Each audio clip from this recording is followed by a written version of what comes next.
조선 역사상 가장 끔찍한 죽음. 한 남자가 여름의 뒤조 안에서 8일 동안 굶어 죽었습니다. 그 남자의 이름은 사도세자.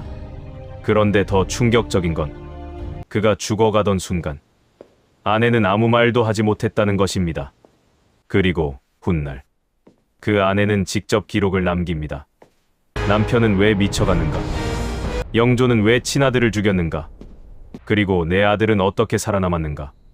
정조조차 어머니의 총명을 따라갈 수 없다고 말했던 여자. 조선 왕실 최대의 비극 속에서 끝내 살아남은 단 한 사람. 오늘은 개경궁 홍씨의 이야기를 시작합니다. 한 편의 드라마처럼 풀어보는 역사 이야기. 유익한 시간 되시기를 바랍니다. 조선 왕조 역사에서 가장 끔찍한 여름. 한 남자가 뒤주 안에서 죽어갔습니다.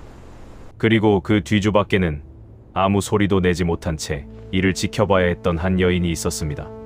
사람들은 그녀를 해경궁 홍씨라 부릅니다. 사도세자의 아내, 정조의 어머니. 하지만 저는 오늘 그녀를 단순히 왕실의 여인으로 이야기하지 않으려 합니다. 왜냐하면 그녀는 조선이라는 거대한 권력의 소용돌이 속에서 가장 오래 살아남은 증인이었기 때문입니다. 그리고 그녀는 알고 있었습니다. 남편이 왜 무너졌는지, 왕이 왜 아들을 죽였는지, 그리고 자기 아들이 결국 어떤 괴물이 되어야 왕좌에 살아남을 수 있는지를. 해경궁 홍씨. 그녀는 평생 울지 않았습니다. 아니, 정확히는 울 수 없었습니다. 조선의 궁궐에서는 눈물조차 정치였으니까요. 1735년 한양 서쪽 평동의 한 집에서 한 아이가 태어납니다. 홍봉안의 딸. 훗날 조선 왕실의 중심에 들어가게 될 아이였습니다. 그런데 이상한 일이 있었습니다. 아버지 홍봉안은 아이가 태어나기 전날 밤 검은 용이 하늘을 가르는 꿈을 꿨습니다. 집안 사람들은 모두 아들이 태어날 줄 알았습니다. 가문을 일으킬 대단한 사내 아이가 나올 것이라 믿었습니다. 하지만 태어난 건 딸이었습니다. 사람들은 웃으며 넘겼습니다. 용꿈인데 딸이라니. 그런데 훗날 조선은 깨닫게 됩니다. 그 검은 용은 왕이 아니었습니다. 왕을 만들 여자였습니다. 어린 해경궁은 유난히 기억력이 좋았습니다. 한 번 들은 이야기를 잊지 않았고 책 한 권을 읽으면 그대로 외워버렸습니다. 나중에 정조는 이렇게 말합니다. 어머니는 궁중의 일부터 나라의 제도까지 모르는 것이 없었다. 그 총명함은 훗날 무기가 됩니다. 살아남기 위한, 그리고 복수하기 위한 무기. 하지만 그 시절 홍씨 집안은 의외로 가난했습니다. 명문가였지만 실속은 없었습니다. 끼니를 걱정할 정도였습니다. 권세는 남아 있었지만 돈은 사라진 집안. 그런데 바로 그 시절 믿기 힘든 일이 벌어집니다. 영조가 세자의 혼처를 찾기 시작한 것입니다. 당시 조선 최고의 신랑 왕세자 사도. 모든 명문가가 딸을 들이밀었습니다. 그리고 영조는 수많은 교수들 가운데 홍봉안의 딸을 선택합니다. 이상한 결정이었습니다. 권세도 애매했고 재산도 부족했고 정치적으로 압도적인 집안도 아니었습니다. 하지만 영조는 처음부터 이미 마음을 정해둔 듯했습니다. 1743년 10살도 안 된 어린 홍씨는 궁으로 들어갑니다. 그날 이후 그녀는 다시는 평범한 삶으로 돌아갈 수 없게 됩니다. 궁궐은 화려했습니다. 하지만 동시에 소름 끼치게 차가운 곳이었습니다. 어린 세자비는 매일 새벽부터 예법을 익혀야 했습니다. 실수하면 안 됐습니다. 걷는 속도, 고개를 숙이는 각도, 숨 쉬는 타이밍까지 조심해야 했습니다. 그런데 더 힘들었던 건 남편이었습니다. 사도세자. 훗날 미치광이라 불릴 남자. 하지만 처음에 그는 달랐습니다. 총명했고 예민했고 외로웠습니다. 해경궁은 처음부터 느꼈습니다. 저 사람은 늘 누군가의 눈치를 보고 있다고. 특히 아버지 영조 앞에서. 영조는 이상한 아버지였습니다. 아들을 사랑했지만 동시에 두려워했습니다. 아들을 왕으로 키우려 했지만 자기보다 뛰어나질까 경계했습니다. 그래서였을까요? 사도세자는 어린 시절부터 생목욕해서 자라지 못했습니다. 빈 궁, 죽은 왕의 흔적이 남은 공간, 저주받았다는 말까지 돌던 처소. 그곳에서 세자는 홀로 자랐습니다. 그리고 그때부터 무언가가 망가지기 시작합니다. 궁인들은 세자를 이상하게 길렀습니다. 공부 대신 병정놀이를 시켰고 생모 영빈 이씨를 헐뜯었습니다. 어린 세자는 점점 뒤틀려갔습니다. 그러던 어느 날 영조가 직접 동궁으로 들이닥칩니다. 세자를 둘러싼 궁인들을 처벌하기 위해서였습니다. 비명. 끌려가는 상궁들. 그리고 어린 세자는 그 장면을 그대로 봅니다. 자신을 돌봐주던 사람들이 맞아 죽는 모습을. 그날 이후였습니다. 사도세자가 아버지를 무서워하기 시작한 건, 아니, 증오하기 시작한 건, 개경궁 홍씨는 그걸 모두 지켜봤습니다. 그리고 깨달았습니다. 이 궁궐에서는 사랑도, 가족도, 부자 관계조차 살아남지 못한다는 걸. 하지만 그녀는 몰랐습니다. 진짜 지옥은 이제 시작이라는 것을. 15살이 되던 해, 사도세자는 갑자기 대리청정을 명받습니다. 조선 역사상 가장 위험한 선물이었습니다. 권력은 너무 빨리 어린 세자에게 쥐어졌고, 영조는 아들을 시험하기 시작합니다. 하루는 칭찬하고, 다음 날은 모욕했습니다. 사람들 앞에서 망신을 줬고, 사소한 실수 하나에도 분노했습니다. 세자는 점점 잠을 이루지 못했습니다. 그리고 어느 날부터인가 옷을 갈아입지 못하기 시작합니다. 이상하게 들리겠지만 사실입니다. 사도세자는 특정 옷을 보면 발작을 일으켰습니다. 누군가 자신을 죽이려 한다고 믿었습니다. 칼을 들고 궁 안을 돌아다녔고 눈빛은 점점 변해갔습니다. 그런데 더 소름 끼치는 건 그 모든 변화를 가장 가까이에서 본 사람이 바로 해경궁이었다는 사실입니다. 남편이 무너지는 소리, 사람이 미쳐가는 과정, 그리고 궁궐 사람들이 그것을 모른 척하는 얼굴까지 그녀는 매일 보고 있었습니다. 그리고 어느 날 밤, 사도세자가 처음으로 사람을 죽입니다. 해경궁은 훗날 회고합니다. 그날 이후 나는 사람이 죽는 소리에 익숙해졌다. 조선 최고의 비극은 이제 막 문을 열고 있었습니다. 사도세자가 처음 사람을 죽였을 때 궁궐은 침묵했습니다. 아무도 입 밖으로 꺼내지 않았습니다. 왜냐하면 모두 알고 있었기 때문입니다. 지금 왕세자를 건드리는 순간 자신도 살아남지 못할 수 있다는 걸. 그날 이후 동궁은 변하기 시작합니다. 궁인들이 하나둘 사라졌습니다. 밤중에 끌려가고 빗자국만 남았습니다. 그리고 해경궁 홍씨는 점점 깨닫게 됩니다. 남편의 병이 단순한 분노가 아니라는 것을. 사도세자는 어느 날은 멀쩡했습니다. 아이들과 웃고 글을 읽고 정사를 논했습니다. 하지만 발작이 시작되면 완전히 다른 사람이 됐습니다. 눈빛이 변했습니다. 사람을 사람으로 보지 않았습니다. 특히 옷을 입는 순간이 위험했습니다. 세자는 옷을 갈아입다가 갑자기 몸을 떨었습니다. 이 안에 누가 있다. 아무도 없었습니다. 하지만 그는 분명 누군가를 보고 있었습니다. 칼을 휘둘렀고 곁에 있던 내관들이 쓰러졌습니다. 해경궁은 피를 뒤집어 쓴 채 얼어붙어 있었습니다. 그녀는 도망칠 수도 없었습니다. 왕세자의 아내였기 때문입니다. 그리고 더 끔찍한 건 사도세자 자신도 고통스러워했다는 사실입니다. 그는 병이 없는 척했습니다. 아버지 영조 앞에서는 더더욱. 하지만 이미 궁궐 전체가 알고 있었습니다. 세자가 무너지고 있다는 걸. 그런데 이상한 일이 벌어집니다. 영조는 아들의 병을 치료하려 하지 않았습니다. 오히려 더 몰아붙였습니다. 조에서 공개적으로 망신을 줬고 신하들 앞에서 호통을 쳤고 사소한 실수에도 내가 감히 왕이 되려 하느냐라며 분노했습니다. 사도세자는 점점 숨이 막혀갔습니다. 그리고 결국 아버지를 피해 다니기 시작합니다. 영조가 부르면 병을 핑계댔고 대전으로 들어가는 길에서 몇 번이나 주저앉았습니다. 그 모습을 본 신하들은 수군거렸습니다. 세자가 미쳤다. 하지만 해경궁은 알고 있었습니다. 남편이 왜 저렇게 됐는지를. 어린 시절부터 이어진 공포. 아버지의 인정에 굶주린 삶. 칭찬받기 위해 발버둥 쳤지만 돌아오는 건 모욕뿐인 시간. 그게 사도세자를 조금씩 망가뜨렸습니다. 그러던 중 해경궁은 또 한 번 절망합니다. 첫째 아들 의소세손이 죽은 것입니다. 영조는 손자의 죽음 앞에서도 이상했습니다. 슬퍼하면서도 차갑고 예뻐하다가도 갑자기 밀어냈습니다. 사도세자는 절망했습니다. 나 하나도 버티기 힘든데 내 아들까지. 그 말은 거의 비명이었습니다. 그리고 얼마 뒤 둘째 아들이 태어납니다. 훗날 정조가 되는 아이. 개경궁은 아이를 품에 안고 생각했습니다. 이 아이만은 살려야 한다. 그녀는 이미 직감하고 있었습니다. 남편은 언젠가 파멸할 거라고. 그래서 더더욱 정조를 지켜야 했습니다. 하지만 사도세자의 병은 점점 심해졌습니다. 그는 궁녀들을 이유 없이 죽였습니다. 내관의 머리를 베어들고 다녔다는 기록까지 남아 있습니다.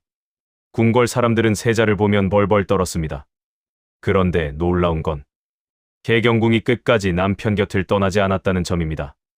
왜였을까요? 두려웠을까요? 사랑이었을까요? 아니면 살아남기 위해서였을까요? 아마 셋 다였을 겁니다. 사도세자는 해경궁에게도 폭력을 휘둘렀습니다. 어느 날은 바둑판을 던졌습니다. 그 무거운 나무판이 얼굴로 날아왔고 해경궁의 눈 주변이 크게 부었습니다. 그런데도 그녀는 아무 말도 하지 못했습니다. 왜냐하면 궁궐에서는 남편의 광기를 폭로하는 순간 자신과 자식까지 끝날 수 있었기 때문입니다. 그녀는 침묵을 선택했습니다. 그리고 그 침묵은 결국 더 큰 비극을 불러옵니다. 1762년 결정적인 사건이 터집니다. 나경원이라는 인물이 세자의 미행을 상소로 폭로한 것입니다. 살인, 광증, 왕을 향한 원망, 심지어 영모 가능성까지. 영조는 분노합니다. 하지만 사실 그는 이미 알고 있었습니다. 모른 척하고 있었을 뿐. 이제 더는 숨길 수 없게 된 것입니다. 그날 밤, 궁궐은 숨도 쉬지 못할 만큼 조용했습니다. 그리고 한 사람이 결심합니다. 사도세자의 어머니, 영빈 이씨였습니다. 그녀는 왕 앞에 무릎을 꿇습니다.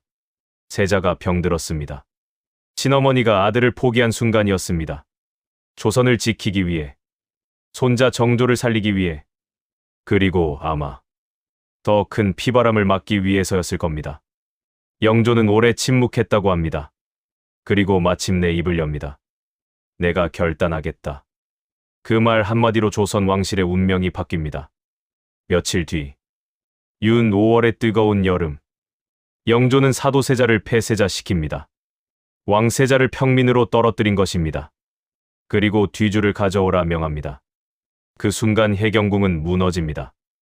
남편은 끌려가고 아들은 울고 궁궐 사람들은 모두 고개를 숙였습니다. 아무도 감히 말리지 못했습니다. 사도세자는 마지막까지 외쳤다고 전해집니다. 아바마마. 하지만 영조는 끝내 돌아보지 않았습니다. 뒤주 뚜껑이 닫히는 순간 해경궁 홍씨는 깨달았습니다. 이제 자신은 남편을 살릴 수 없다는 것을. 그리고 더 무서운 사실도 함께 깨닫습니다. 이제부터는 아들 정조를 살리기 위해 살아야 한다는 것을. 하지만 그녀는 아직 몰랐습니다. 남편의 죽음보다 더 잔인한 일이 자신과 아들을 기다리고 있다는 걸. 정조는 곧 아버지를 부정당하게 됩니다. 뒤주가 열렸을 때 사도세자는 이미 사람이 아니었습니다. 여드레. 한여름의 열기 속에서 물도 없이 갇혀 있었던 남자. 조선의 왕세자였던 그는 그렇게 죽었습니다. 그리고 그 순간부터 개경궁 홍씨와 어린 세손의 삶은 완전히 달라집니다. 궁궐 사람들은 갑자기 차가워졌습니다. 며칠 전까지 허리를 숙이던 이들이 이제는 눈도 마주치지 않았습니다. 왜냐하면 사도세자는 역적이 되었기 때문입니다. 왕에게 버림받은 사람, 조선에서 가장 위험한 이름. 그리고 해경궁은 그 역적의 아내였습니다. 그녀는 어린 자식들의 손을 붙잡고 궁 밖으로 나갑니다. 안국동 친정으로 쫓겨나듯 향하던 그 길.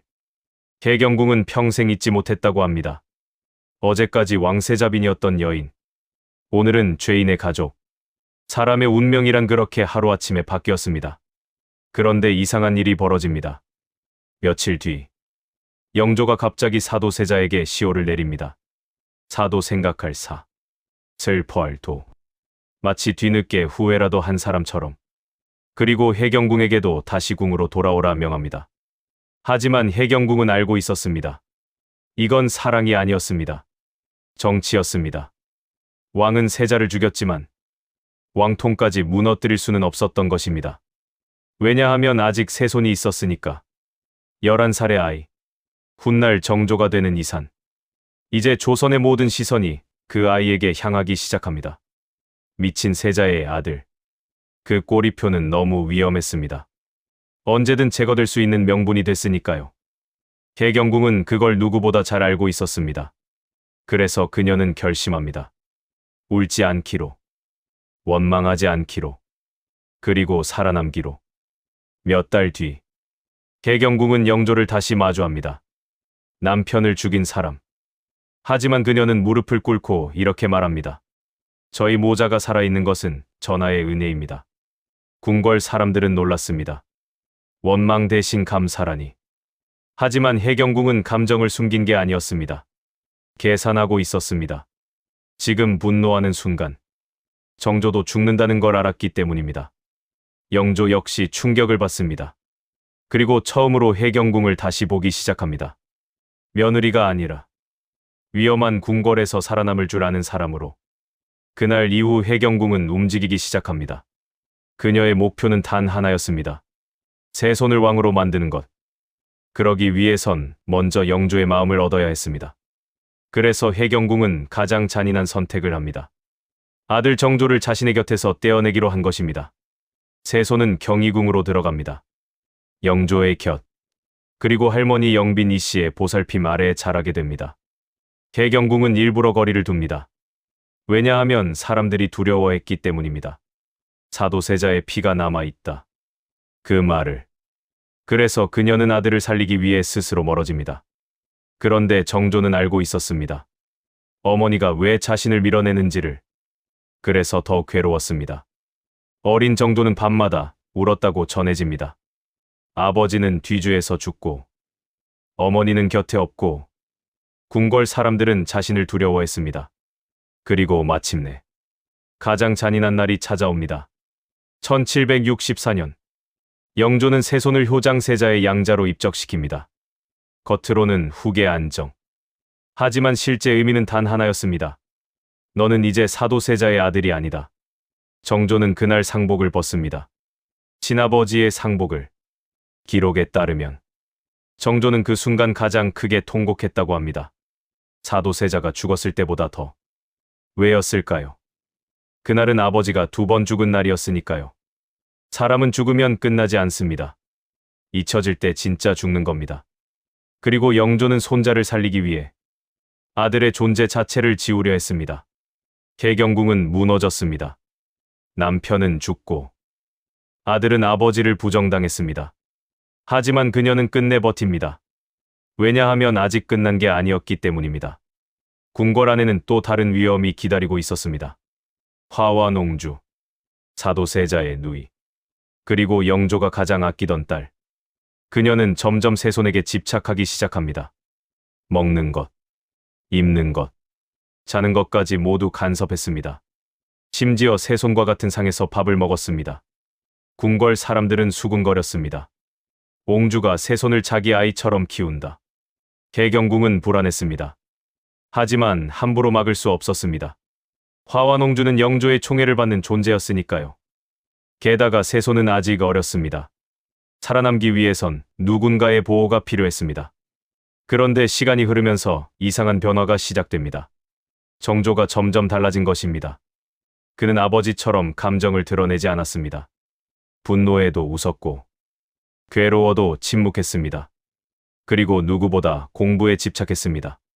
마치 스스로 증명하려는 사람처럼. 나는 다르다. 나는 미치지 않았다. 해경궁은 그런 아들을 보며 안도하면서도 두려웠습니다. 왜냐하면 그녀는 알고 있었기 때문입니다. 조선의 왕이 된다는 건 결국 자기 감정을 죽이는 일이라는 걸. 그러던 1775년 영조는 마침내 세손에게 대리청정을 맡기려 합니다. 하지만 궁궐이 뒤집힙니다. 반대가 터져 나왔습니다. 놀랍게도 그 중심에는 화완옹주, 그리고 해경궁 친정 사람들까지 있었습니다. 정조는 충격을 받습니다. 자신을 지켜줄 줄 알았던 사람들이 오히려 왕이 되는 걸 막고 있었으니까요. 하지만 영조는 밀어붙입니다. 그리고 3달 뒤 조선 최고령 군주 영조가 세상을 떠납니다. 궁궐 전체가 숨죽인 그날 25세의 정조는 마침내 왕위에 오릅니다. 그리고 즉위 첫날 그는 조선 전체를 얼어붙게 만드는 말을 꺼냅니다. 나는 사도세자의 아들이다. 모두가 숨을 삼켰습니다. 왜냐하면 그 한마디는 죽은 아버지를 다시 궁궐로 불러들이겠다는 선언이었기 때문입니다. 그리고 해경궁 홍씨는 그 순간 깨닫습니다. 자신의 아들이 이제 복수를 시작하려 한다는 걸. 정조가 왕이 된 날, 궁궐은 조용했습니다. 하지만 그 침묵 아래에서는 피 냄새가 올라오고 있었습니다. 정조는 알고 있었습니다. 자신이 왕좌에 오른 순간부터 누군가는 반드시 죽어야 한다는 걸. 왜냐하면 조선은 용서보다 기억을 더 오래 하는 나라였으니까요. 그리고 사람들은 아직도 속으로 이렇게 생각하고 있었습니다. 저 자는 뒤주에서 죽은 세자의 아들이다. 정조는 왕이 되자마자 움직입니다. 가장 먼저 한 일은 아버지의 이름을 되찾는 것이었습니다. 사도세자에게 장원이라는 존호를 올리고 조금씩 명예를 회복시키기 시작합니다. 겉으로 보면 효자였습니다. 하지만 사실은 달랐습니다. 그건 단순한 효도가 아니라 자신의 정통성을 되찾는 전쟁이었습니다. 아버지가 죄인이면 자신 역시 완전한 왕이 될 수 없었으니까요. 그리고 그 싸움의 중심에는 언제나 한 사람이 있었습니다. 해경궁 홍씨, 정조의 어머니. 세상은 정조를 성군이라 불렀지만 정조가 끝내 무너지지 않도록 붙잡아준 건 어머니였습니다. 정조는 어머니를 극진히 모셨습니다. 하지만 아이러니하게도 그 효심은 피비린내 위에서 완성됩니다. 정조는 왕권을 위협하는 세력을 제거하기 시작합니다. 홍인안, 정우겸, 벽파 대신들. 그리고 놀랍게도 그 과정에서 해경궁 친정까지 무너집니다. 해경궁은 충격을 받습니다. 아들이 살아남기 위해 친척들을 버리고 있었기 때문입니다. 하지만 그녀는 말리지 않았습니다. 이미 알고 있었으니까요. 권력은 피를 먹고 자란다는 걸. 정조는 냉정했습니다. 사람들은 종종 정조를 인간적이고 따뜻한 왕으로 기억합니다. 물론 맞습니다. 하지만 동시에 그는 누구보다 철저한 군주였습니다. 자신을 위협할 가능성이 있는 자는 설령 외가라도 용서하지 않았습니다. 해경궁은 그런 아들을 보며 문득 떠올렸을지도 모릅니다. 젊은 시절의 사도세자를, 영조에게 인정받고 싶어 몸부림치던 그 남자를. 하지만 정조는 달랐습니다. 그는 무너지지 않았습니다. 아버지처럼 분노를 드러내지 않았고 할아버지처럼 광기를 숨기지도 않았습니다. 대신 감정을 칼처럼 감췄습니다. 그리고 그 차가운 절제가 결국 조선을 움직였습니다. 1789년 정조는 사도세자의 묘를 수원 화산으로 옮깁니다. 현룡원, 아버지를 위한 거대한 무덤. 하지만 사람들은 알고 있었습니다. 그건 단순한 이장이 아니었다는 걸. 정조는 아버지를 위해 새로운 도시를 만들고 있었습니다. 수원 화성. 그 거대한 성곽은 단순한 건축물이 아니라 뒤주에서 죽은 아버지를 향한 아들의 선언이었습니다. 나는 끝내 당신을 왕으로 만들겠다. 그리고 그 여정 한가운데 해경궁 홍씨가 있었습니다. 1795년 해경궁 회갑. 정조는 어머니를 모시고 화성으로 향합니다. 조선 역사상 가장 화려한 행차. 하지만 사람들은 몰랐습니다. 그 길이 해경궁에게 어떤 의미였는지를. 그녀는 50년 만에 궁 밖으로 나온 것이었습니다. 그리고 남편이 죽은 지 30년이 넘어서야 처음으로 그의 무덤에 갈 수 있었습니다. 현룡원 앞에 선 해경궁. 그 순간 그녀는 무슨 생각을 했을까요? 뒤주 속에서 죽어가던 남편, 울고 있던 어린 정조, 그리고 살아남기 위해 웃어야 했던 자기 자신. 아마 수십 년의 기억이 한꺼번에 밀려왔을 겁니다. 하지만 그녀는 끝내 울지 않았습니다. 대신 조용히 무덤을 바라봤다고 합니다. 그 침묵이 오히려 더 처절했습니다. 그러던 어느 날 해경궁은 또 한 번 가장 사랑하는 사람을 잃게 됩니다. 1800년 정조 승하. 갑작스러운 죽음이었습니다. 불과 48. 너무 빨랐습니다. 해경궁은 망연자실했습니다. 남편을 잃고도 버텼고 권력 다툼 속에서도 살아남았고 친정이 몰락하는 것도 견뎠습니다. 그런데 마지막 희망이던 아들까지 떠나버린 것입니다. 그리고 정조가 죽자 세상은 다시 변하기 시작합니다. 순조가 즉위하고 대왕 대비 정순왕후가 수렴청정을 시작합니다. 그러자 벽파가 돌아옵니다. 그리고 가장 먼저 겨눈 칼끝은 개경궁의 친정이었습니다. 신유박해, 천주교 탄압. 하지만 그 본질은 정치였습니다. 정조를 지지했던 사람들을 제거하는 작업. 그 과정에서 해경궁 동생 홍낙임도 죽습니다. 가문은 다시 무너졌습니다. 개경궁은 늙었습니다. 하지만 포기하지 않았습니다. 그녀는 붓을 듭니다. 그리고 자신의 삶을 쓰기 시작합니다. 한중록. 조선 역사상 가장 처절한 기록. 그건 단순한 회고록이 아니었습니다.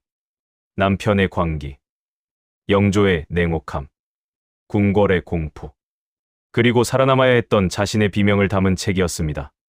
사람들은 종종 묻습니다. 개경궁은 왜 그 기록을 남겼을까? 억울해서였을까요? 복수하고 싶어서였을까요? 아마 둘 다였을 겁니다. 하지만 더 중요한 이유가 있었습니다. 자신이 침묵하면 사도세자는 영원히 괴물로만 남게 되기 때문입니다. 그래서 그녀는 기록했습니다. 남편이 왜 망가졌는지, 궁궐이 어떻게 한 인간을 무너뜨렸는지, 그리고 왕실이 얼마나 잔인한 곳인지를. 1815년 개경궁 홍씨는 81세로 세상을 떠납니다. 남편보다 오래 살았고 영조보다 오래 버텼고 정조까지 떠나보낸 뒤였습니다. 그녀의 삶은 기구했습니다. 하지만 끝내 살아남았습니다. 그리고 어쩌면 조선 왕실에서 가장 무서운 사람은 칼을 든 왕이 아니라 끝까지 기억한 여자였는지도 모릅니다. 왜냐하면 권력은 사라져도 기록은 남기 때문입니다. 그리고 지금 우리가 사도세자의 비극을 기억하는 이유 역시 한 여인이 끝내 침묵하지 않았기 때문입니다. 개경궁 홍씨. 그녀는 조선의 왕비가 되지 못했습니다. 하지만 누구보다 오래 조선을 증언한 사람이었습니다. 오늘 이야기가 마음에 남으셨다면 구독과 좋아요 부탁드립니다. 곧 다른 이야기로 찾아뵙겠습니다. 감사합니다. 항상 건강하시고 행복하세요.